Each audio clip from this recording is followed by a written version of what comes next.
So I did the thing, left it in there.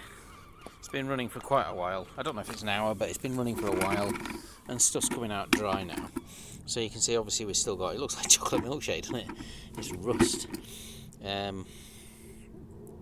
Yeah, so we got a lot more out, obviously. Not massive amounts, but enough to call it. And what I might do is I'm going to empty this, obviously, and then I'm going to put it onto another channel and then just see if we get any more out, basically. Yeah. It's coming out dry anyway. There's a sponge that's inside that when it's extracting the sponge, there's water on it, and that's gone dry now. So I'm presuming there's nothing else coming out now. So yeah, there it goes. Yeah, you can see the colour in it. It's rust. It needs a bit of a clean though, doesn't it? Look at it.